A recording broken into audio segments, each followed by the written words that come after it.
दुचाकीमध्ये धडक, एक ठार, झाडावर आदळून, म्हणजे अपघातात शिक्षकाचा मृत्यू, ट्रकची दुचाकीला धडक, दुचाकीच्या धडकेत महिलेचा मृत्यू, ट्रक चालकांना पोलिसाला चिरडले, ट्रकच्या धडकेत दुचाकी स्वारात दोघे ठार, ट्रकच्या धडकेत, म्हणजे रस्ते अपघाताला कारणीभूत वेगवेगळ्या वाहन, रस्ते अपघातात मृत्यू पडणारे वेगवेगळे क्षेत्रातले लोक.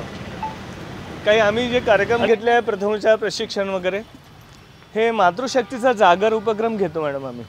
आणि याच्यात ज्या मातृशक्ती जास्तीत जास्त लोकांना मदत वाहतूक नियम पाळण्यासाठी प्रवृत्त करतात, त्यांना माझ्या आईच्या नावाने पुरस्कार देत असतो मी.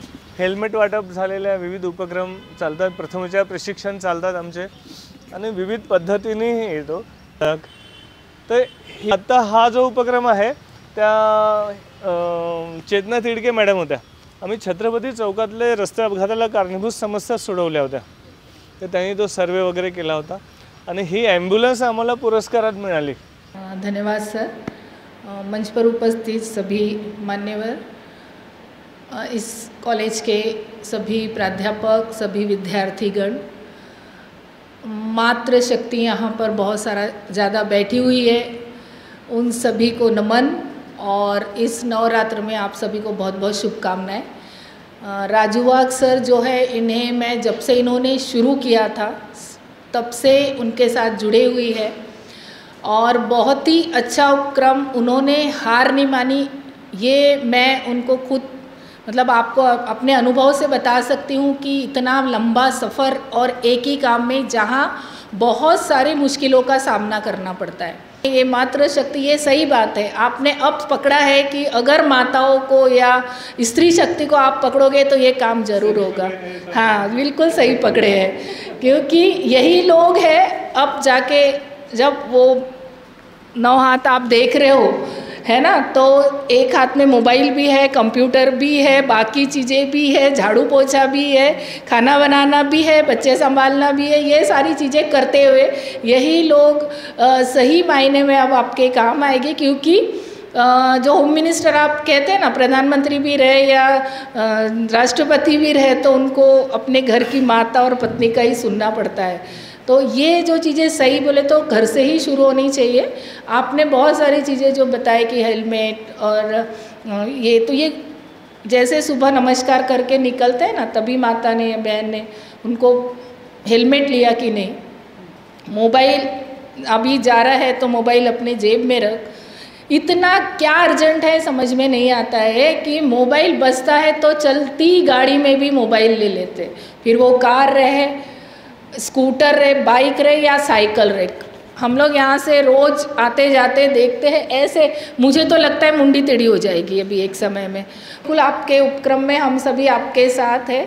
और आपने कहा सर कितने जोड़ने के लिए, सर काफ़ी लोगों के साथ अभी भले ही हम फिज़िकल एजुकेशन वाले या स्पोर्ट्स वाले हैं, लेकिन जितना सोशल वर्क वालों के कनेक्शन या वो नहीं होता है, उससे ज़्यादा एक स्पोर्ट्समैन का एक दूसरे से रहता है, बहुत ज़्यादा इंटरेक्शन होता है. बहुत सारे लोग रोज़ एक ही मैदान में आप देखोगे तो 300, 200, 400 लोग आपको मिल जाएंगे. तो ये तो बहुत सारे लोग हैं जहाँ हम बिल्कुल इसको पहुँचा सकते हैं. हमारे कॉलेज में ही अगर देखा जाए तो मैं इतना तो आश्वस्त कर सकती हूँ आपको कि 150 से 200 तो सिर्फ स्टूडेंट रहेंगे, लेकिन उसके अलावा भी अगर आप चाहे तो ग्राउंड के है, फिर और है बाकी इतने आजकल कुछ चीज़ें जो ये मोबाइल ने हमको दी है बहुत अच्छी भी है, क्योंकि अच्छी चीज़ों को लेना बहुत ज़रूरी है. तो व्हाट्सएप ग्रुप के ज़रिए हम लोग कई जगह मैसेज पहुँचा देते हैं, पहले नहीं पहुँचा सकते थे. और ये जो बोला ना कि नियम पालो तो होता है. अभी हमारा साइंस नागपुर रोडमार्क फाउंडेशन के साथ जुड़कर हमारे कॉलेज के एनएसएस यूनिट के साथ हमने एक प्रोग्राम लिया था, जहां सर ने मतलब जो प्रोग्राम का पर्पस था वो बताया कि मतलब ह्यूमन मिस्टेक्स की वजह से एक्सीडेंट्स जो जिसकी संख्या है वो काफ़ी बढ़ रही है, और उसके लिए क्या प्रिकॉशंस लिए जा सकते हैं. तो हमारे बच्चों ने 11 दिन वो शपथ लिया कि मतलब क्या क्या मिस्टेक्स है उनको आइडेंटिफाई किया, और उसको करेक्ट करने के लिए कुछ मेजर्स क्या ले सकते हैं मेजर्स, उस पर काम किया। तो कुछ बच्चों का जो सक्सेस स्टोरी जो हमने सर के साथ शेयर किया, उसमें ये आइडेंटिफाई हुआ कि कुछ बच्चे जो हॉस्टल, कॉलेज के हॉस्टल में रहते हैं या नियर बाय रहते हैं, जैसे यंग है, ट्रिपल सीट जाते हैं, बिना हेलमेट के जाते हैं, या फिर बिना लाइसेंस के स्कूटी ड्राइव करते हैं, या इवन जो कार में भी है सीट बेल्ट बिना पहनने, ये जब तक सिग्नल पे कोई ट्रैफिक पुलिस वाला अगर नहीं है तो ना हेलमेट पहनेंगे या सीट बेल्ट नहीं पहनेंगे।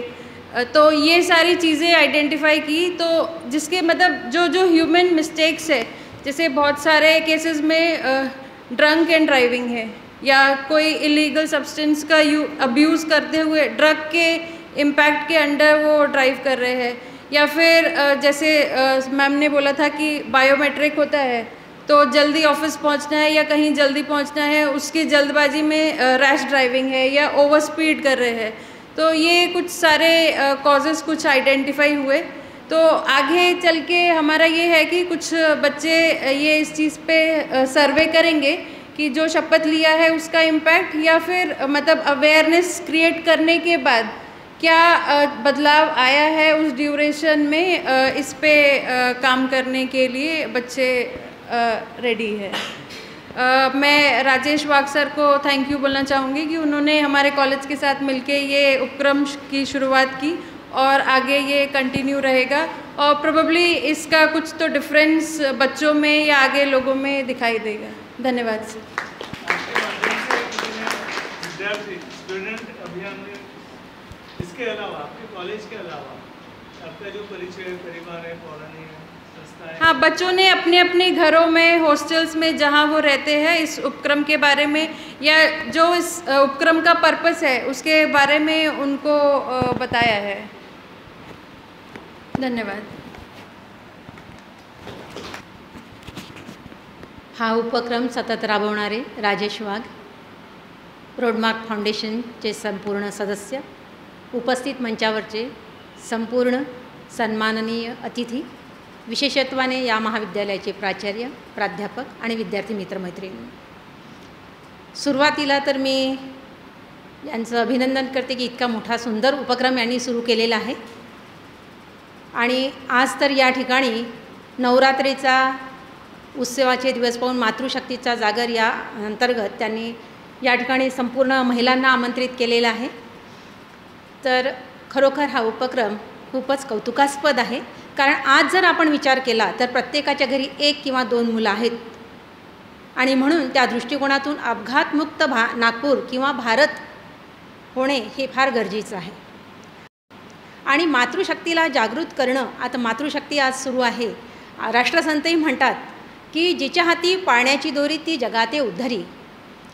जगाचा उद्धार करण्याचं सामर्थ्य त्या ज्या मातृशक्तीमध्ये आहे, मातेमध्ये आहे, ती महिला काय करू शकत नाही।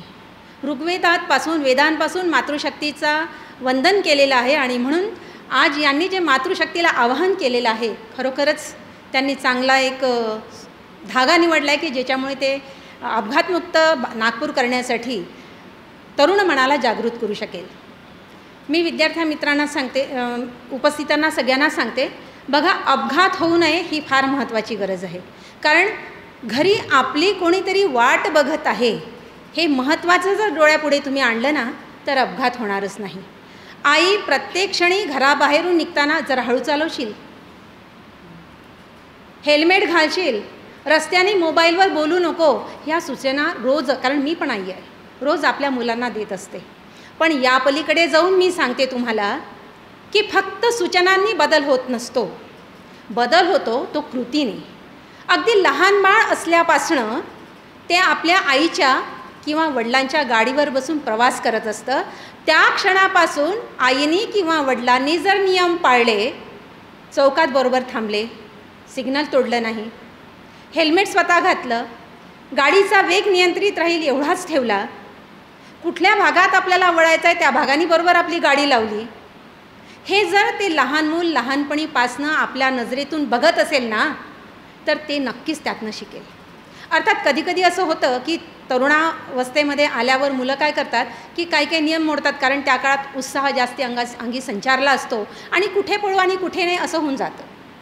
अशा वेळी किंवा कधी मित्र 2 गाडीवर असतील, आता म्हणू नये पण एखाद वेळी मैत्रीण गाडीवर असेल, तर त्यावेळी वेग मी जाताना रोज बघते, मुलांच्या गाडीचा वेग वाढतो. काय तुम्हाला त्या वेग वाढवून दाखवायचं असतं मला कळत नाही. पण पहिल्यांदा लक्षात घ्या की प्रत्येकाच्या घरी 1 किंवा 2 मुलं आहेत. त्या आईच्या मनाला काय त्रास होत असेल एखाद वेळ अपघात झाला तर. एक उदाहरण सांगते मी, अपघाताचं उदाहरण सांगते. नवीन लग्न झालेलं जोडपं होतं, अगदी 8-9 महिन्याची मुलगी त्यांच्या सोबत होती. 2 पती पत्नी आणि मुलगी जात असताना त्यांचा अपघात झाला. कदाचित त्यांची चूक नसावी, कारण मी प्रत्यक्ष पाहिलेला अपघात नाही.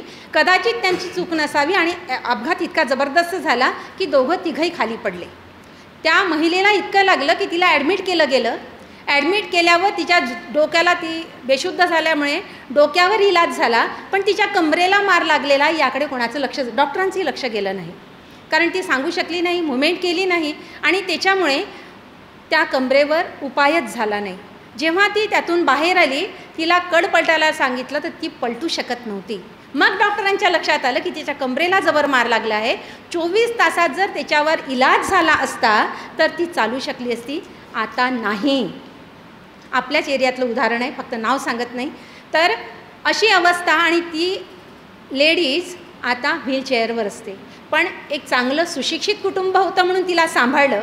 खूप दिवस घरच्यांनी संपूर्ण कामं करून तिला तिची काळजी घेतली. आज ती व्हीलचेअरवर फिरून आपल्या मुलीची तयारी करणे, तिला शाळेला पाठवणे, टिफिन करणे ही कामं करते. पण सुरुवातीला मात्र संपूर्ण कुटुंबाने तिला सहकार्य केलं आणि म्हणून ती पुढे उभी तरी राहू शकली, नाही तर मनाने खचून गेली असती.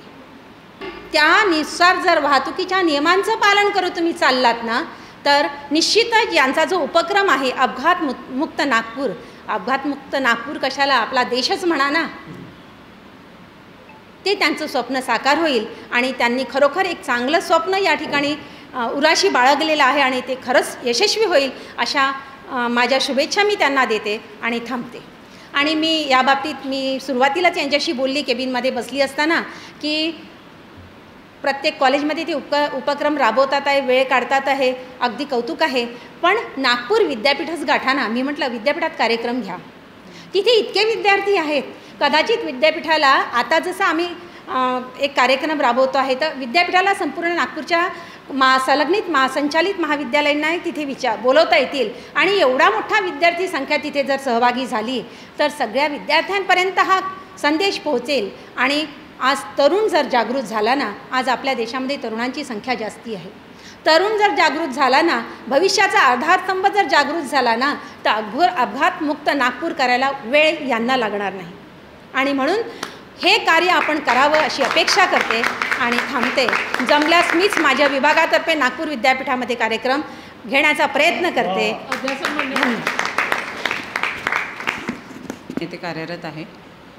आज मंचावर उपस्थित सर्व मान्यवर आणि समोर उपस्थित असलेले माझे सगळं मित्रमैत्रिणींनो, सगळ्यात पहिले मी राजू वाघ सरांचं धन्यवाद मानते, कारण की सर तुम्ही मला बोलवलं त्याच्याबद्दल फार फार धन्यवाद मानते मी तुमचा.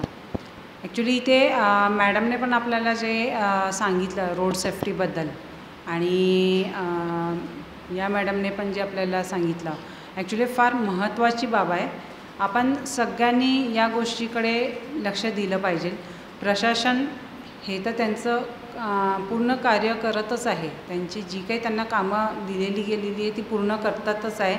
पण आमच्या सोबतीला जसे महाविद्यालय आहे, एज्युकेशन डिपार्टमेंटची जी काही सगळे कॉलेजेस आहेत, स्कूल्स आहेत, हे सगळे पण सोबत येऊन, काही प्रायव्हेट NGOs आहेत, त्याच्यानंतरून फाउंडेशन्स आहेत, यांनी सगळ्यांनी एकत्र येऊन हा जर का आपण उपक्रम राबवला तर हा खरोखर सक्सेस याच्यामध्ये आपल्याला मिळणारच आहे. कारण की एखाद्या डिपार्टमेंटचं किंवा एखाद्या NGOचं काम नाही आहे. आपण सगळे जेव्हा एकत्र येऊ तेव्हा हा प्रोग्राम जो आहे तो सक्सेस होतो. कारण की अपघातमुक्त करणे हे रिस्पॉन्सिबिलिटी एका व्यक्तीची किंवा एका डिपार्टमेंटची किंवा एखाद्या फाउंडेशनची नसून इट्स अ टीमवर्क. हे एक टीमवर्क आहे ज्याच्यामध्ये आपल्याला सगळ्यांना पार्टिसिपेट करायचं आहे. ॲक्च्युली आमच्या डिपार्टमेंटकडनं आम्ही फेब्रुवारी महिन्यात 1 महिनाभरचा रोड सेफ्टी मंथ असं सेलिब्रेट करत असतो आणि आम्ही शाळांमध्ये जाऊन अगदी 4वी-5वीचे जे मुलं असतात, प्रायव्हेट स्कूल आहे, तिथे जाऊन आम्ही रोड सेफ्टीच्या म्हणजे फक्त लेक्चर देऊन मुलांना समजत नाही. त्याच्यामुळे आम्ही त्या रोड सेफ्टी रिलेटेड काही प्रोग्राम्स घेतले होते, जसे साबसिडीचे घेतलेले, अजून असे वेगवेगळे प्रोग्राम्स आम्ही घेतले होते. त्याच्यातनं त्यांना मॅसेज पण दिला की कशा पद्धतीने रोड सेफ्टीचे वेगवेगळे स्लोगन्स आहेत, मेसेजेस आहे किंवा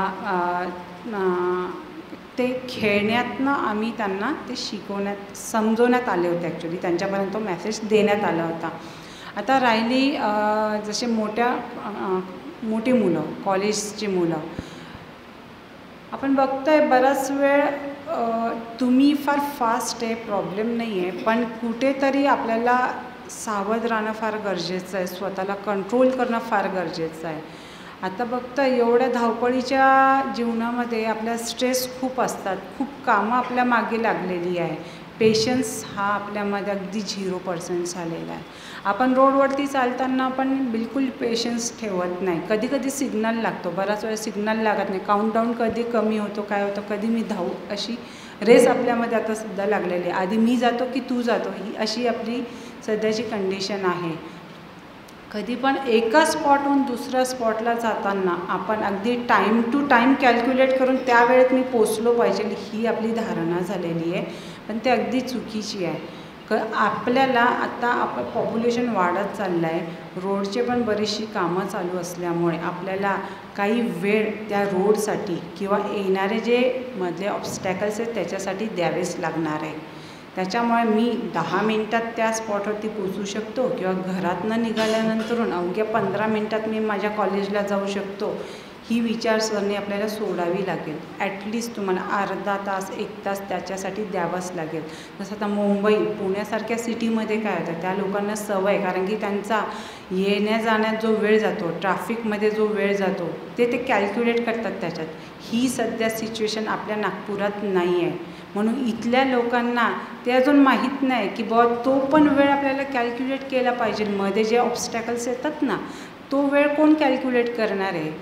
मग त्या 10 मिनटामध्ये आपण पुढे 10 मिनटात आपण आपलं गोल अचीव करण्यासाठी आपण धावत असतो आणि त्याच दरम्यान होतो ॲक्सिडेंट. ॲक्सिडेंट जरुरी नाही की खूप मोठ्या प्रमाणात किंवा मोठाच झाला पाहिजे. छोट्या छोट्या मायनर गोष्टीवरनं पण खूप मोठे अपघात होतात. क्षुल्लक आपण म्हणतो अरे छोटीशीच चूक होते, अरे पण त्या छोट्याशा चुकीमुळे आपल्याला केवढं काहीतरी गमवावं लागतं. आपण सहज म्हणून जातो अरे छोटीशी चूक झाली, पण नाही, ती आयुष्यातली सगळ्यात मोठी चूक असते आपली. जी छोटी म्हणतो ना तीच मोठी चूक असते. बराच वेळ मुलं आपले हेल्मेट घालून जात नाही. मोबाईल ठीक आहे, चालन करतात म्हणून मोबाईलने पण हेडफोन यूज करतात मुलं. आता मला सांगा, हेडफोन यूज करून तुम्ही ड्रायव्हिंग करताय, तुमचं डिस्ट्रॅक्शन तर होतं आहे ना. तुम्हाला हॉर्नचा आवाज येणार आहे का? नाही येणार आहे. जेव्हा तुम्ही कारमध्ये चालतात, तुमचं लाऊडस्पीकर जे आहे गाण्यांचा तो पण जोरात असतो. त्यावेळेस तुम्हाला आजूबाजूला तुम्हाला कोण हॉर्न देते आहे काहीच तुम्हाला लक्षात नाही येणार आहे. मिररचा यूज, बराच वेळ 2 व्हीलरला तर मिररच नसतात.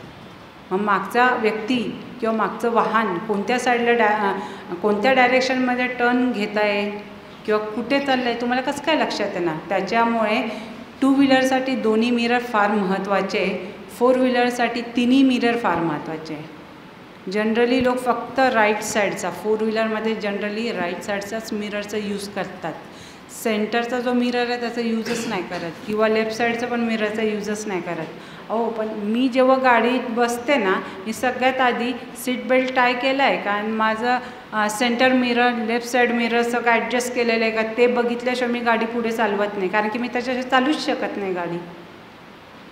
तर ह्या काही गोष्टी आहे, आपण अगदी ह्या गोष्टींकडे लक्षच दिलं पाहिजे.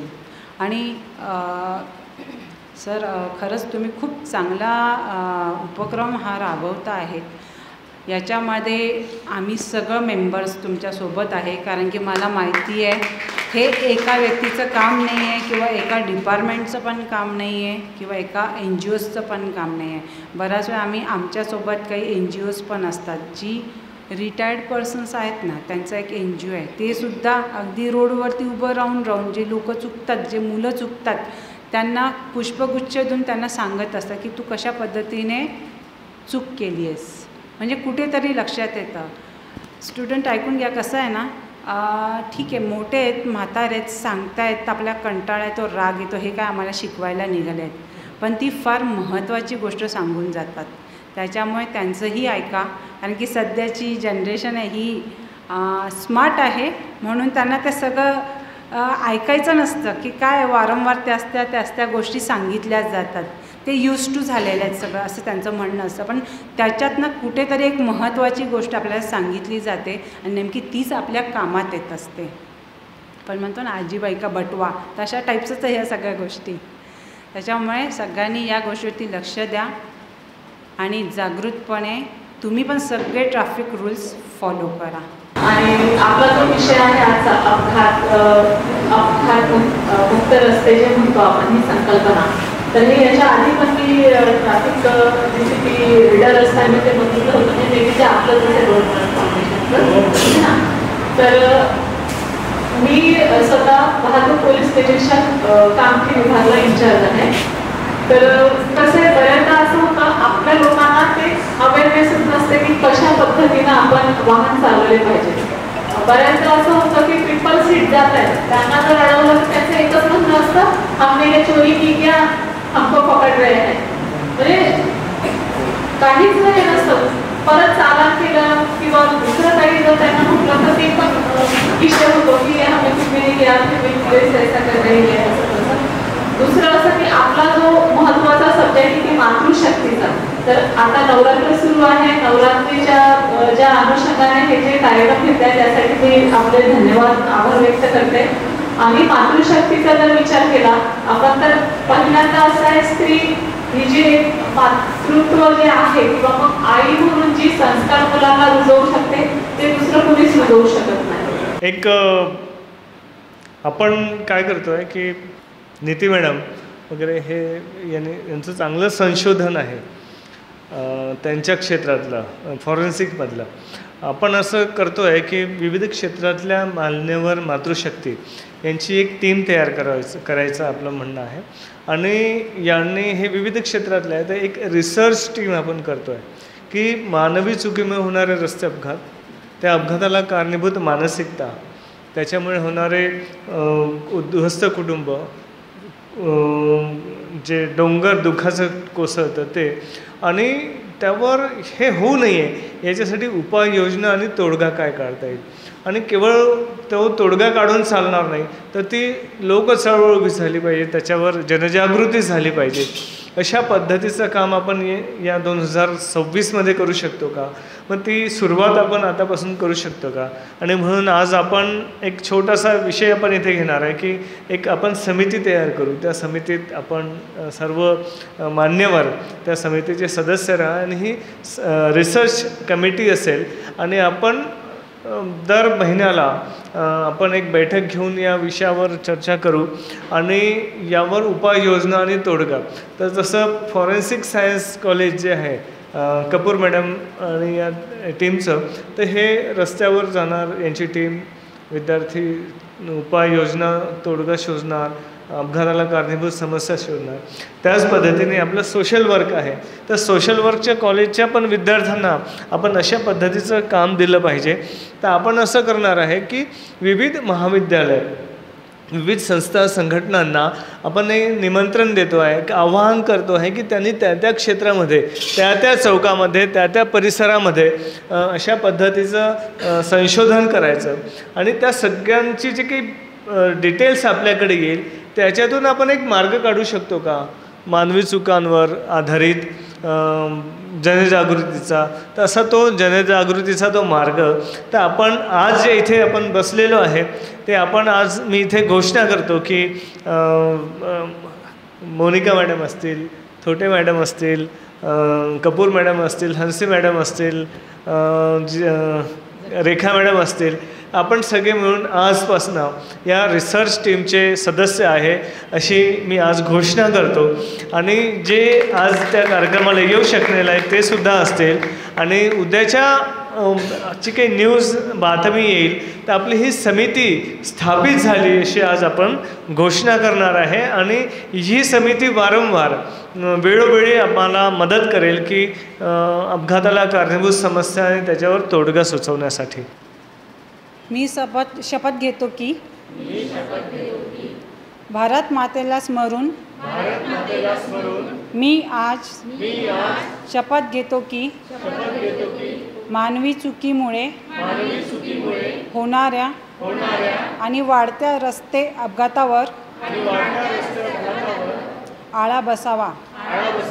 याकरिता मी वाहतूक नियमांचे दररोज काटेकोरपणे पालन करीन. वाहतूक नियम पाळणे ही आपली जीवन पद्धती अ वे ऑफ लाईफ जीवनशैली बनावी व रस्ते अपघातमुक्त जीवन जगता यावे याकरिता मी आणि माझे परिवार अवगत करा. रस्ते अपघातमुक्त जीवन जगण्याची कला या चळवळीकरिता सहभाग होत आहे. थँक्यू. धन्यवाद. भारत माता की जय. भारत माता की जय. सड़क सुरक्षा जीवन रक्षा. सड़क सुरक्षा जीवन रक्षा.